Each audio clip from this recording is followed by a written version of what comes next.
Our romantic weekend getaway was a cherished pause from our daily routines. The sun glistened over the lake as we unloaded our bags into our Airbnb. The cottage, nestled right onto the waterfront, was every bit as picturesque as the listing had promised. Mature trees framed the home, their leaves rustling with every gentle breeze. Birds sang in the distance. We reveled in the tranquil setting. The kayaks bobbed on the lake's edge, waiting for adventurers to paddle out. We strolled around the property, discovering the comforts it offered: a perfectly built fire pit, a wood-burning pizza oven, and a modern barbecue grill. With every new discovery, our smiles grew wider. This was the perfect place. As the afternoon wore on, we lounged by the water, the sun's rays warming our skin, the gentle lapping of the lake creating a peaceful melody. By sunset, the sky had transformed into a canvas of orange, pink, and purples, with the lake reflecting those hues. The entire scene was idyllic. Drawn to the telescope set up by the window, I motioned to my wife to come and have a look. The telescope was a sophisticated piece,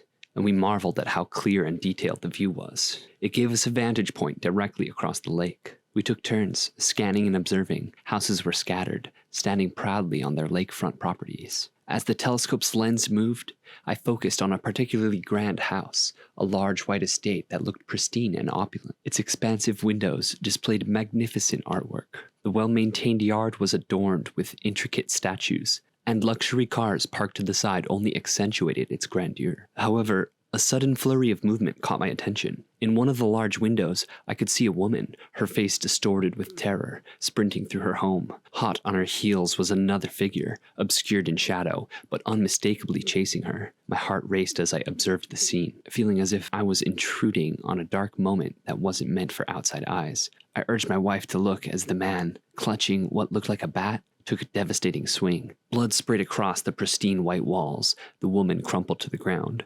We both gasped in horror. The weight of what we had just witnessed was pressing down on us. Our romantic getaway had taken a dark turn. Trembling, we realized the importance of acting fast. We might have been the only witnesses to the crime. Frantically, we pulled out our phones. Using satellite images, we pinpointed the exact location of the house. As we dialed the police, explaining the horrific scene we just witnessed, we continued to watch through the telescope, hoping the woman was okay. Before long, the distant wail of sirens filled the air. It grew louder, culminating in a cacophony of flashing blue and red lights at the house. But then, a rapid succession of gunfire erupted, each pop echoing across the lake, making our hearts race further. As the echoes subsided, I refocused the telescope and watched in shock as a figure scrambled from the house, rushing to the dock. A boat engine roared to life, and the vessel darted across the lake, heading straight for our side. My partner and I exchanged fearful glances, realizing that not only were we witnesses, but we might now be targets. The hum of the boat engine grew louder, its intensity slicing through the thick veil of silence that had settled over the lake. Panic gripped us, our minds racing for an escape plan. "Let's kill the lights," my wife whispered.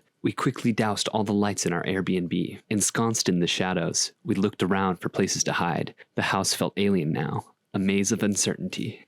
"We should barricade ourselves in the bedroom," I suggested. Grabbing nearby furniture, we started barricading the entrance to the bedroom. The weighty wooden dresser, the sturdy coffee table, the long sofa were all haphazardly stacked against the door. Each second felt like a minute, every minute an hour. Outside, the roar of the boat's engine ceased, replaced by the soft creaking of its dock against the pier. Footsteps approached, heavy and deliberate.